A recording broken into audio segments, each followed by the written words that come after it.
Bienvenidos, esta es la casa de Dios, palabras de vida eterna.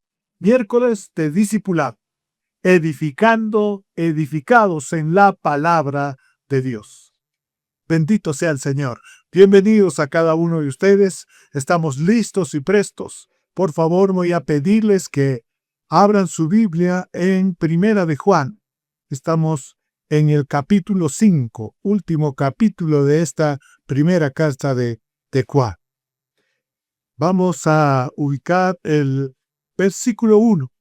Vamos a ir versículo por versículo, recibiendo la palabra de Dios, entendiéndola, poniendo toda nuestra fe, atesorando en nuestro corazón para ponerla por obra. Amén. Bien, Primera de Juan, capítulo 5, versículo 1. Dice, todo aquel que cree que Jesús es el Cristo es nacido de Dios, y todo aquel que ama al que engendró, ama también al que ha sido engendrado por él. Bendita sea la palabra de Dios. Cierra tus ojos. Vamos a orar. Inclina tu cabeza, amado Padre Celestial. En este momento, Padre, nos unimos todos, Padre, en un solo propósito y en un solo sentir. Queremos, Señor, tu maná, el maná del cielo, tu palabra, la verdad, Señor, que nos sea revelada, Padre Santo, para entendimiento y renovación espiritual, y sea atesorada en nuestro corazón para ponerla por obra, Padre. Te damos toda la gloria, toda la honra. Espíritu Santo, toma control de todo, interior y todo lo exterior, Señor, para que tu palabra llegue limpia, pura, a cada uno que oye, Señor, atentamente tu palabra y la atesora en su corazón para que dé abundante fruto. Háblanos, Señor, tu pueblo oye. Oramos así en el precioso nombre de nuestro Señor Jesús. Amén, amén y amén.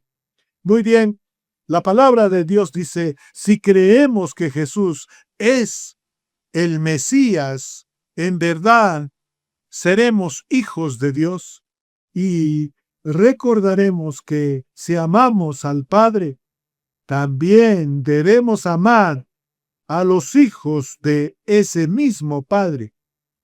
Qué maravilloso, ¿verdad? Entonces, acá vamos a ver, en primer lugar, lo que es nacer de Dios. Los que son nacidos de Dios. ¿Ve? Nacer de Dios y creer en los hijos de Dios. Nacer de Dios es la fuente del amor. Todo aquel que cree en Jesús, en Yeshua, como el Cristo, es nacido de Dios. El apóstol Juan ha mencionado con frecuencia ser nacido de Dios. Así que ahora nos dice cómo se nace de Dios. Todo aquel que cree que Jesús es el Cristo, esto significa que creer que Jesús es su Mesías, no solo el Mesías en el sentido genérico. El gran énfasis de Juan ha estado en el amor, pero nunca quiere que nadie crea que se gana la salvación amando a los demás. Somos nacidos de Dios cuando ponemos toda nuestra confianza en Jesucristo, en su obra salvadora en nuestras vidas. Y ese sacrificio de amor que subió a la cruz para llevarse todos nuestros pecados y en su resurrección otorgarnos la vida eterna. También entendemos que Juan no estaba hablando de un mero asentimiento intelectual de que Jesús era el Mesías, como incluso los demonios podrían haberlo hecho, como describe en Santiago 2:19. En cambio, se refiere a la confianza y a la dependencia en Jesús como Mesías. Confianza y dependencia, dos cosas principales de manifestación de la fe. Qué maravilloso. Además, el apóstol Juan deja en claro que debemos creer que Jesús es el Cristo. Hay muchos con un tipo de pensamiento de la nueva era que creen que Jesús tenía el espíritu de Cristo, como afirman que también lo tenían Confucio, Mahoma, Buda y algunos otros modelos. Pero nosotros nunca diríamos que Jesús tiene al Cristo, sino nosotros creemos y sabemos que Jesús es el Cristo, es el Mesías, es el Hijo de Dios enviado para salvación y vida eterna. Qué maravilloso, ¿no? Todo aquel que ama al que engendró, o sea, al Padre, ama también al que ha sido engendrado por él. El nacer de Dios también tiene dos efectos. Se asume que amaremos a Dios, al que engendró, porque nacemos de nuevo en su familia, pero también asume que amaremos a otros que son engendrados por él, o sea, a nuestros hermanos y hermanas en Cristo. Este es el terreno común de los cristianos. No la raza, ni la clase, ni la cultura, ni el idioma, ninguna otra cosa, excepto un nacimiento común en Jesucristo y en el señorío común de Jesús.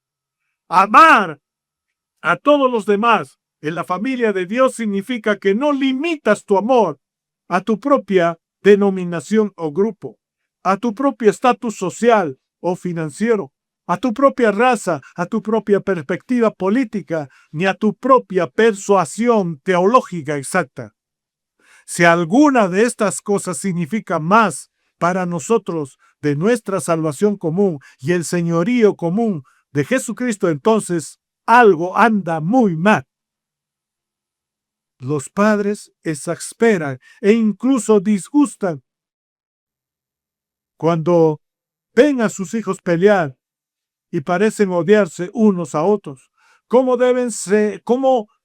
se sentirá Dios cuando vea a sus hijos pelear entre ellos?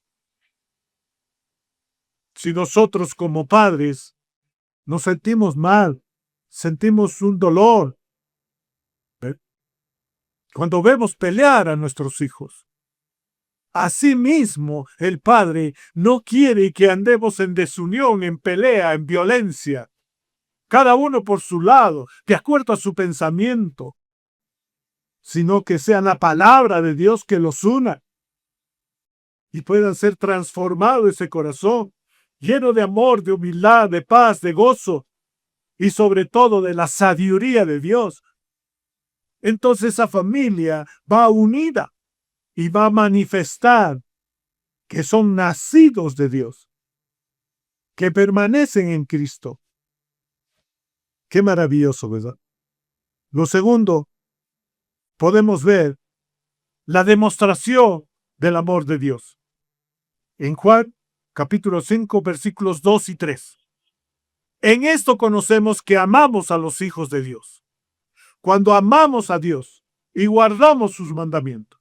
Pues este es el amor de Dios, que guardemos sus mandamientos, y sus mandamientos no son gravosos. Bendito sea el Señor. En esta versión dice, y sabemos que amamos a Dios y obedecemos sus mandamientos cuando también amamos a los hijos de Dios. Nosotros demostramos que amamos a Dios cuando obedecemos sus mandamientos. Y obedecerlos no es difícil. Qué maravilloso. No son gravosos, no son difíciles, no son imposibles. En esto conocemos que amamos a los hijos de Dios, así como nuestro amor por el pueblo de Dios refleja nuestro amor por Dios. Nuestro amor y obediencia a Dios es una demostración de amor al cuerpo de Cristo. A veces se dice que lo mejor que puede hacer un padre por sus hijos es amar a su esposa y a su madre. Aún así, la primera forma en que un hijo de Dios puede amar a sus hermanos y hermanas en Cristo es amar a Dios y obedecer. Y si amas al Padre, amarás al Hijo. Todo funciona en conjunto. Qué maravilloso, ¿verdad? Eso es la demostración del amor, en que conocemos que amamos a nuestro prójimo porque amamos a Dios. Lo segundo, cuando amamos a Dios, guardamos sus mandamientos. Un cristiano que no ama a Dios no guarda sus mandamientos. Porque cuando no ama a Dios, ese corazón está cerrado. Entonces no puede recibir la palabra de Dios, no puede recibir la revelación de Dios. Y por lo tanto, como no puede recibir ese corazón cerrado, no puede atesorar, no puede guardar. Entonces, cuando tenga una dificultad, cuando tenga un problema, cuando tenga que solucionar algo, cuando tenga que enfrentar algo, el Espíritu Santo no podrá obrar porque no tiene nada que sacar del corazón, porque no ha sido guardado, no ha sido atesorado. Por eso el amor que recibimos de Dios abre la puerta del corazón para que toda su palabra, su mandamiento, su ley, sus preceptos, sus ordenanzas, sus instrucciones sean guardadas con fe en el corazón. Y entonces en el momento que necesitamos, el Espíritu Santo saca de ahí y es como una arma espiritual para vencer al enemigo. Si no tenemos nada, el Espíritu Santo no puede sacar. Entonces nada bueno pensamos, nada bueno sentimos, nada bueno hablamos y mucho menos nada bueno podemos hacer. Entonces, un cristiano que no ama a Dios ni guarda sus mandamientos es de poca utilidad en el cuerpo de Cristo. Esto es cierto a pesar de que él o ella pueden estar involucrados en mucho ministerio y ocupar un puesto oficial en el servicio de la iglesia.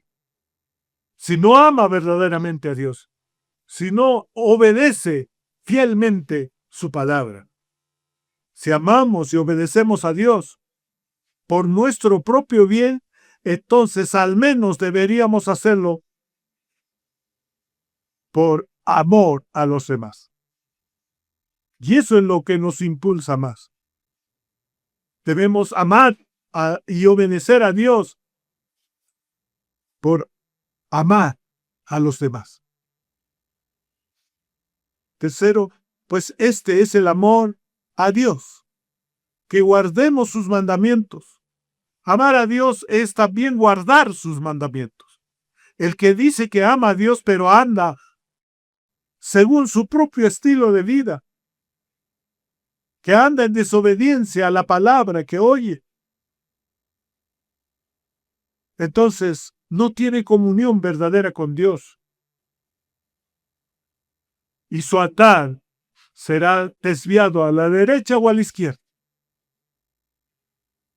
La desobediencia lleva por caminos torcidos, no por el camino recto. ¿Ve? Entonces, ¿cuán importante es la comunión para amar y obedecer a Dios? Cada vez que estamos en la presencia del Señor, hambrientos y sedientos de su palabra, el Espíritu Santo nos revela la voluntad, el propósito, el plan de Dios. Nos revela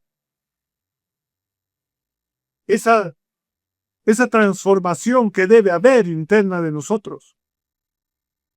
Y así estar estables y firmes cuando salimos.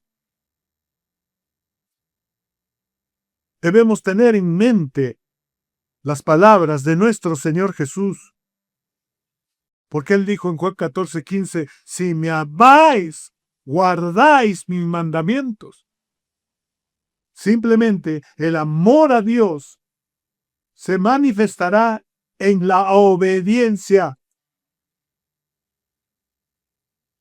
Nadie puede decir ama a Dios y vemos su desobediencia. Los cristianos con frecuencia intentan convertir el amor de Dios en una experiencia emocional blanda, pero aquí el apóstol Juan nos advierte que debemos cuidar nuestro corazón en comunión con Dios. Porque los mandamientos de Dios no son gravosos. O sea, algunos cristianos se sienten muy agobiados por los mandamientos de Dios. Pero Juan dice, son fáciles de llevar, son fáciles de obedecer, porque el amor tiene el poder y tiene el dominio propio. Y entonces, toda nuestra alma, todo nuestro ser puede sujetarse al Espíritu Santo. Y si se sujeta en amor al Espíritu Santo, puede obedecer. Hasta el cuerpo, me des. Por eso el salmista decía, alma mía, alaba a Jehová, y no olvides ninguno de sus mandamientos.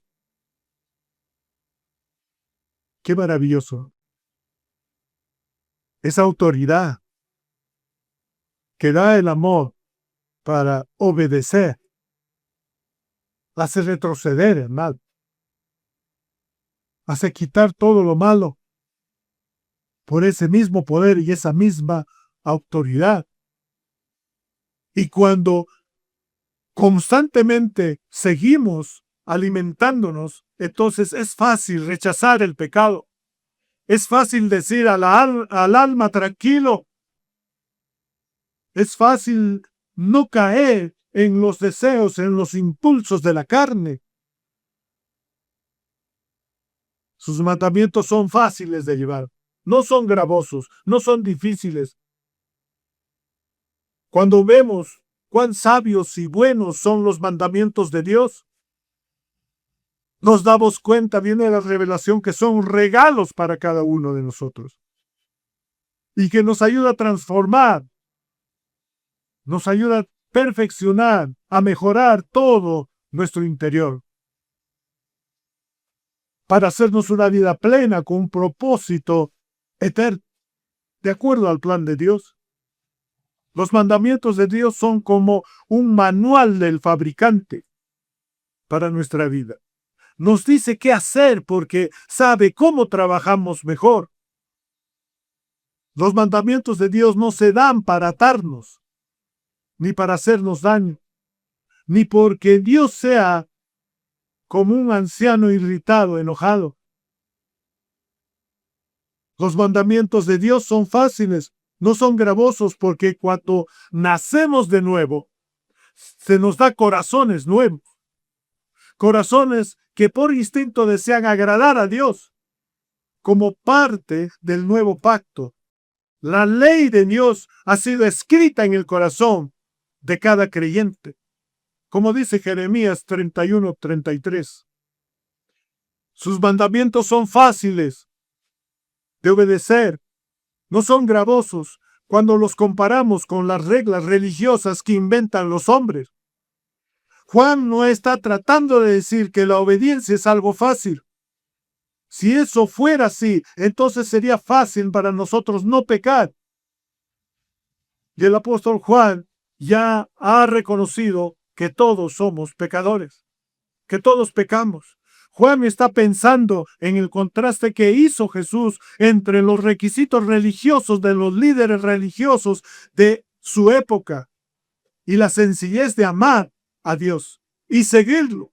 Jesús dijo que todas las reglas y los reglamentos de los escribas y fariseos eran como pesadas cargas. En contraste, nuestro Señor Jesús dijo de sí mismo, mi yugo es fácil y ligera mi carga. Mateo 11:30. En lugar de gravosos requisitos de guardar cientos de pequeñas reglas y reglamentos, Jesús simplemente nos dice, ámame y ama a mi pueblo. Camina en obediencia. Qué maravilloso, ¿verdad? Los mandamientos no son gravosos, son fáciles de llevar. Cuando realmente amamos a Dios, cuando amamos a Dios, queremos obedecerle y agradarle en todo. Cuando amamos a alguien, parece poco complicado enfrentarse a muchas dificultades para ayudar o complacer a esa persona. Disfrutas haciéndolo, aunque si tuvieras que hacerlo por un enemigo. Así como los 7 años de servicio de Jacob a Labán le parecieron como pocos días. porque amaba a Raquel. Obedecer los mandamientos de Dios no parece una carga cuando realmente nos amamos. Un viejo proverbio dice, el amor no siente cargas. Qué maravilloso, ¿no? Continuemos. Primera de Juan, capítulo 5, versículos del 4 al 5. La palabra del Dios dice, porque todo lo que es nacido de Dios vence al mundo. Y esta es la victoria que ha vencido al mundo, nuestra fe. ¿Quién es el que vence al mundo? Sino el que cree que Jesús es el Hijo de Dios. Ser nacidos de Dios es nuestra fuente de verdadera victoria. Qué maravilloso, ¿verdad? Qué maravilloso. La palabra en esta versión dice, en realidad, todo el que es hijo de Dios vence al mundo de este mundo. Vence lo malo de este mundo. Y todo lo que confía, todo el que confía en Jesucristo obtiene la victoria. El que cree que Jesús es el Hijo de Dios vence al mundo y a su maldad. ¡Qué maravilloso! Lo que es nacido de Dios vence al mundo y a su maldad. Juan comienza con el principio de que es simple, pero muy poderoso. Si somos nacidos de Dios, venceremos al mundo. La idea de cualquier cosa nacida de Dios pudiera ser derrotada por este mundo era extraña en los tiempos de Juan. Pero en nosotros es una realidad, porque nuestro Señor nos ha librado de toda maldad, de toda peste, de toda esclavitud, de todo espíritu de maldad.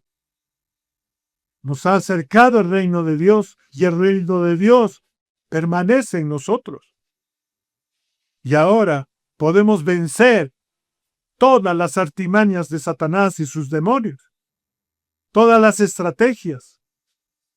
Podemos alzar nuestro escudo de la fe y desviar los dardos que el enemigo prepara para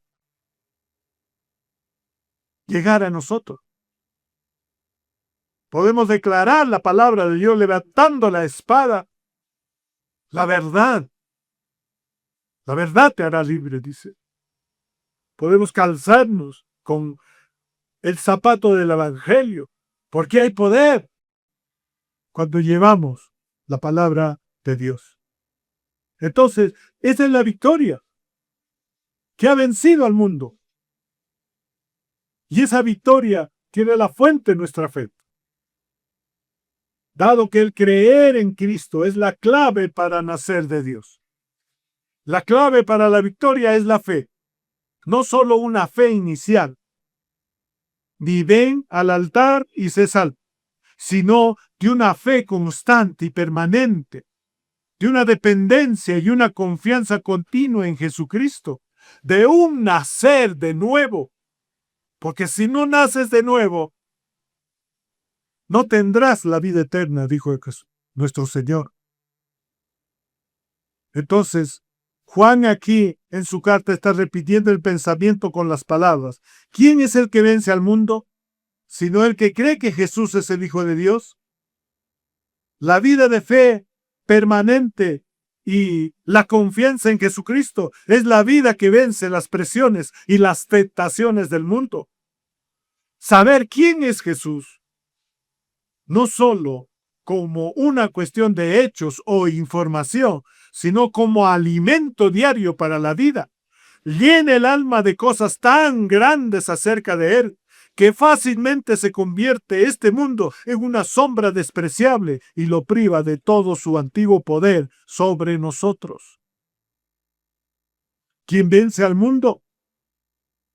Esto nos dice que vencemos principalmente por lo que somos en Cristo, no por lo que hacemos. Vencemos porque somos nacidos de Dios. Y somos nacidos de Dios porque creemos que Jesús es el Hijo de Dios, el Mesías prometido. No en un sentido meramente intelectual, sino que ponemos nuestras vidas en el hecho de que Jesús es el Hijo de Dios y está con nosotros. Mira cualquier léxico griego que desees y encontrarás que la palabra fe o creer no significa simplemente creer, sino confiar, descansar, comprometerse, encomendar. La médula misma del significado de la fe es la confianza en, la dependencia en. ¿Cómo podemos convertirnos en vencedores de este mundo en Jesús? En el mundo tendréis aflicción, tribulación, pero confiad, yo he vencido al mundo. Juan 16:33.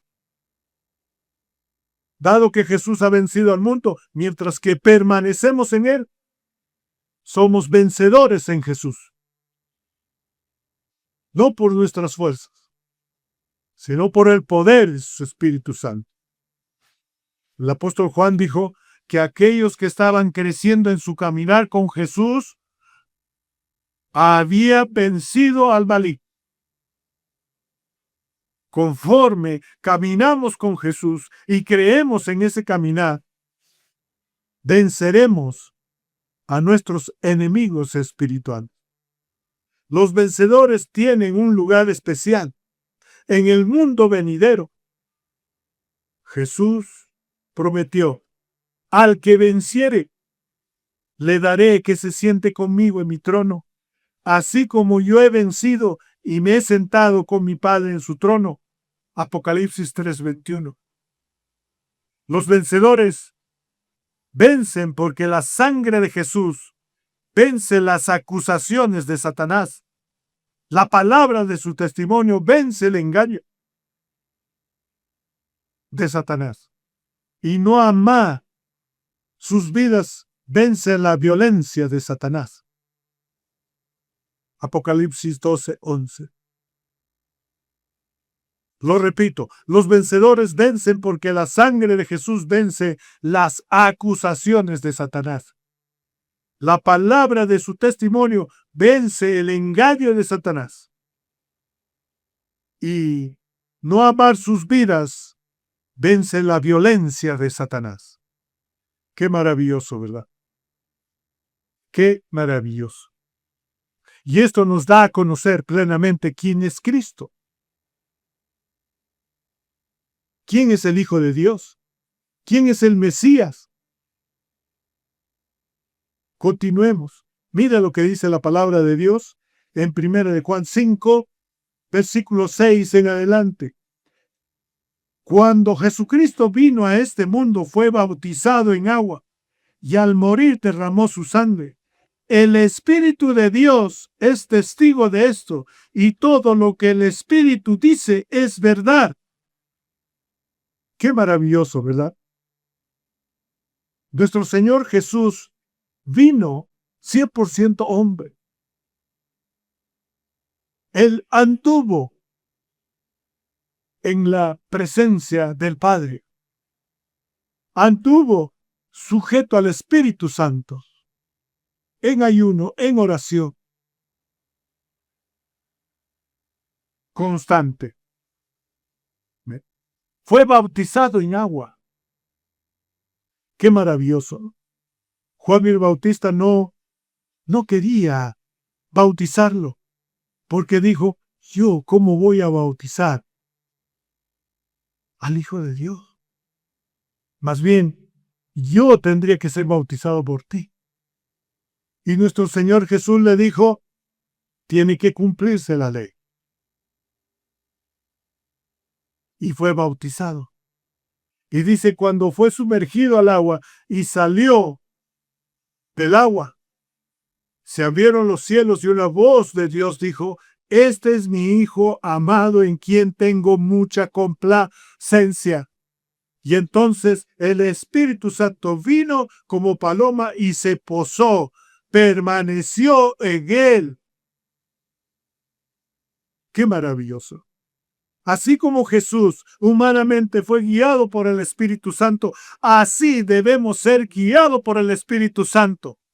Porque el Espíritu Santo nos trae consuelo, nos trae verdad, nos trae discernimiento, nos trae guía, dirección, sentido, para que vivamos conforme a la palabra de Dios, recibiendo la sabiduría de Dios mediante el Espíritu Santo. Porque el Espíritu Santo es el nexo con el Padre y nuestro espíritu. Y entonces cuando el Espíritu de Dios se une con nuestro espíritu, ahí empieza a gobernar, empieza la transformación, renovación de mente, sanidad de corazón, restauración del alma, transformación de carácter, a semejanza al de Cristo. Y entonces tu boca es un instrumento de bendición, donde solo habla las palabras de verdad, de justicia, de amor, de perdón, de restauración, de edificación. ¡Qué maravilloso! Ese es nuestro Cristo, que nos ha dado al Espíritu Santo. Y tenemos la verdad. Y el Señor dijo, la verdad te hará libre. Por eso tenemos una vida en libertad, no para hacer lo que querramos, sino para odiar el pecado y hacer el bien. ¡Qué maravilloso! Versículo 7 dice, son tres los que nos enseñan que esto es verdad: el Espíritu de Dios, el agua del bautismo y la sangre que Jesús derramó al morir en la cruz. Y los tres dicen lo mismo. ¡Qué maravilloso! Son tres los que nos enseñan que esto es verdad: el Espíritu de Dios, la palabra de Dios y la sangre de Cristo. Versículo 9. Nosotros valoramos a lo que dice, nosotros valoramos lo que dice la gente, pero valoramos más lo que dice Dios, porque nos habla acerca del Hijo. ¡Qué maravilloso! Conocemos a Cristo. ¿Quién es Cristo? Y entonces empezamos a valorar lo que dice Dios antes de lo que diga la gente. Y mucho menos la gente que no conoce ni ha recibido a Cristo. ¡Qué maravilloso! Valoramos la palabra de Dios. Valoramos el mensaje de Dios. Valoramos el mandamiento de Dios. ¡Qué maravilloso! Porque todo nos habla de el Hijo de Dios. Todo nos habla del Hijo de Dios. Desde Génesis hasta Apocalipsis. Todo nos habla del Hijo de Dios. ¡Qué maravilloso! Entonces, versículo 9. Juan, capítulo 5, versículo 9.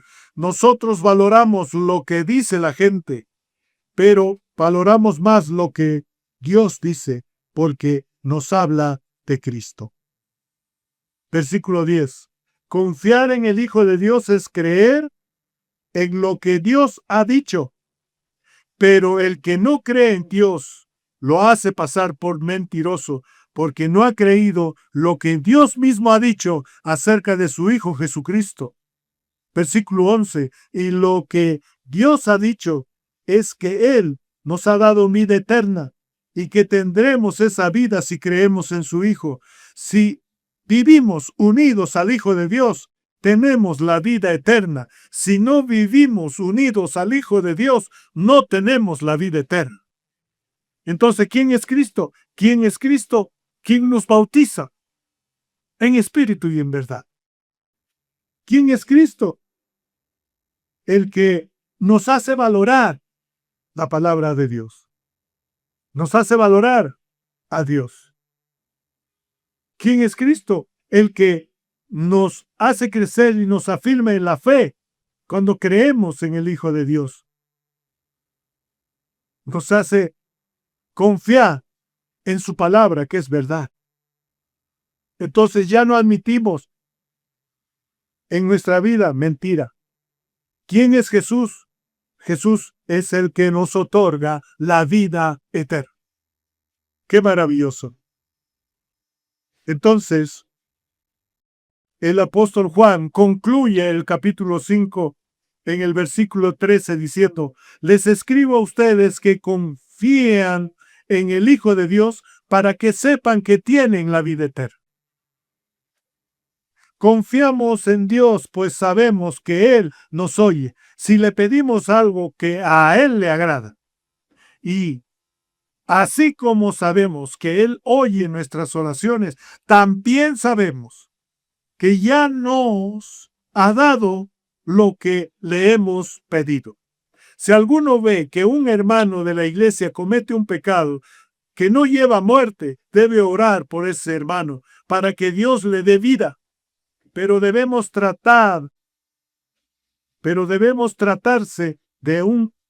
debe tratarse de un pecado que no lleve a la muerte, porque hay pecados que llevan a la muerte, y quiero decirles que no se debe orar por quienes los cometen. Versículo 17. Todo tipo de maldad es pecado, pero no todo pecado lleva a la muerte. Sabemos que los hijos de Dios no pecan porque Jesucristo es el Hijo de Dios, los cuida y el diablo no puede hacerles daño. Sabemos que somos de Dios y que el resto de la gente en el mundo está dominada por el diablo. Y también sabemos que el Hijo de Dios ha venido y nos ha dado la capacidad de conocer al Dios verdadero. Nosotros vivimos unidos a Jesucristo, el Hijo de Dios. Él es el Dios verdadero que da la vida eterna. Cuidado, hijos míos, no obedezcan a los dioses falsos. Qué maravilloso, ¿no? Nos da esa exhortación y ese mensaje de estar siempre alertas. No obedezcan a los dioses falsos. Hermanos, el verdadero amor aleja el miedo. El verdadero amor aleja todo temor. A partir de esta enseñanza del capítulo de la carta de Primera de Juan, a partir de esta enseñanza, podemos preguntarnos si verdaderamente tememos a Dios o no.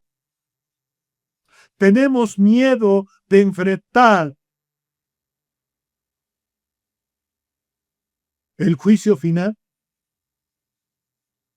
El apóstol Juan nos ha descrito y nos ha enseñado que Dios es amor y que nosotros amamos a nuestros hermanos porque Dios nos amó primero. El Señor nos amó de tal forma que nos dio muestras de su amor al enviar al mundo a Jesús, su único Hijo, porque por medio de Él todos nosotros tenemos vida eterna. Al conocer el amor de Dios en Cristo, reconocemos que no tenemos motivos para tener miedo, porque Dios es amor. El Señor nos envió a Jesús al mundo, no para juzgarnos, no para condenar, no para castigar, sino lo envió para morir por nuestros pecados. Morir en lugar nuestro y salvar. Al recibir esa salvación, no debemos tener miedo al juicio final, porque ese día Dios nos va a mirar a través de Cristo y va a recibirnos con amor para la vida eterna. El amor verdadero no provoca miedo, es comprensivo y perdona. Sin embargo, solo puede ser experimentado si tenemos el amor de Dios en nuestro corazón. Y si ese sentimientos inspiren el amor de Cristo por nosotros, entonces ese amor nos sostiene. Sostiene nuestro hogar, nuestra familia, nuestro matrimonio. Nos sostiene en las grandes dificultades. Nos da poder, amor, dominio propio. El amor es el amor que educa a los hijos con el conocimiento de la gracia de Dios. Por estas razones, amemos a Dios sin miedo. Amemos a nuestro prójimo, a nuestros hermanos de la fe. Amemos a nuestra familia. Que el amor y la paz sea siempre en nuestro hogar.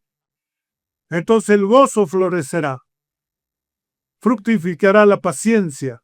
La esperanza será viva hasta que vuelva nuestro Señor Jesús por nosotros, por su iglesia. Amemos a Dios. Qué maravilloso es haber recorrido toda esta primera carta que tiene mucho en común con el Evangelio de Juan. Se identifica con una iglesia cristiana que considera la palabra de Dios como su luz. Dios es luz, dice Juan. La palabra de Dios como el amor ágape. Dios es amor, dice Juan. La palabra de Dios como verdad única. La palabra de Dios nos demuestra o es demostrada a través de Jesucristo, su Hijo. Y la palabra de Dios nos transforma para amar. Nos da un corazón nuevo y nos transforma todo el alma para amar de verdad a Jesucristo y amar también a nuestros hermanos de la fe. También para creer en Jesucristo y poder establecer la paz como embajadores de paz. Vivir en la luz. Vivir no pecando, vivir no mintiendo. Creemos firmemente que Jesucristo es la palabra viva, la cual existía desde antes de la creación del mundo. Pero aquel que ande afanado y preocupado, reciba esta verdad y no siga recibiendo esa enseñanza de falsos maestros, advierte Pablo. ¿Ve? Confiemos como verdaderos cristianos, teniendo el discernimiento espiritual, estando alerta para que nadie nos engañe. Esta carta, sin duda, la primera carta de Juan, nos anima. Esta carta nos afirma. Esta carta nos hace mantener unido a Cristo. Y con firmeza podemos declarar que si vivimos unidos al Hijo de Dios, tenemos vida eterna. Esa unión con Cristo debe demostrarse con hechos. Nosotros demostramos que amamos a Dios cuando obedecemos sus mandamientos. Hemos leído en el capítulo 5, versículo 3. Qué maravilloso, ¿verdad? Que el Señor siga afirmando su palabra en nosotros. Que el Señor nos siga llenando de su paz, vistiendo de su amor, que nos siga vistiendo con toda la armadura de Dios y que sigamos en esa comisión de llevar el Evangelio, la buena noticia a los demás, y que mostremos el amor ágape a nuestros hermanos. Ese es el verdadero testimonio que respalda nuestro Evangelio. Vivimos amando, unidos, en paz, con gozo, con fe, con esperanza, con toda la sabiduría de Dios. Esa vida nos hace ser luz para las naciones. Y las naciones verán, entonces querrán ir a Dios, para que ellos también se conviertan en luz. Qué maravilloso, ¿verdad? Que el Señor los siga bendiciendo. Que el Señor los siga llenando de su gracia y de su favor. Que el Señor siga haciendo crecer su fe. Que el Señor siga haciendo fructificar como ramas fructíferas el fruto del Espíritu Santo en cada uno de ustedes y en el mío propio. Que el Señor siempre los guíe con esa sabiduría, con esa ciencia, con ese conocimiento, para que vivamos siempre sin mancha, sin arruga, para que podamos desterrar toda maniobra de Satanás, vencer toda guerra, toda batalla. Bendito sea el Señor. Gracias, Padre Santo. Hemos nacido de Dios. Amamos al que engendró a nuestro Señor Jesús y amamos a los que engendran a nuestros hermanos en la fe. Una iglesia unida, una iglesia victoriosa, es la que tenemos en Cristo Jesús. Bendito sea el Señor. Nos vemos el próximo miércoles, edificados en la palabra de Dios. Bendiciones. Un abrazo. ¡Hey, iglesia! Tenemos buenas noticias para ti. Tus planes acaban de subir de nivel. Esta semana arrancamos algo que va a transformar tus noches. Los martes, 7 p.m. Un café, una Biblia y conversaciones que sí importan. Entre sorbos y versículos con la pastora María. Un espacio para hablar sin máscaras, hacer preguntas reales y salir más ligero de lo que llegaste. Los miércoles 7 p.m. Si eres de los que dicen, yo quiero entender bien la Biblia, esto es para ti. Edificados en la palabra con el pastor César. Aquí vamos profundo, nada superficial. Vas a salir con fundamento, no solo emoción. Y los jueves 7 p.m. Juventud, pasión y fe sin filtros. Fe en voz alta con Yesenia Rosales. Aprendiendo a vivir lo que creemos, pero de verdad, allá afuera donde se pone a prueba todo. Y los domingos 7 p.m. Herederos con Guinness y Merisabel Abregú. Estamos caminando por el libro de Éxodo. Sí, es un texto antiguo, pero aburrido no es para nada. Prepárate porque aquí hay risas, revelación, momentos que sacuden el corazón y otros donde vas a decir, eso era exactamente para mí. Porque el mismo Dios que abrió el mar sigue abriendo caminos hoy. Ya lo sabes, no es solo una agenda, es una semana para crecer, para conectar y para encender tu fe. La pregunta no es cuál vas a ver, la pregunta es, ¿te lo vas a perder? Nos vemos a las 7 p.m.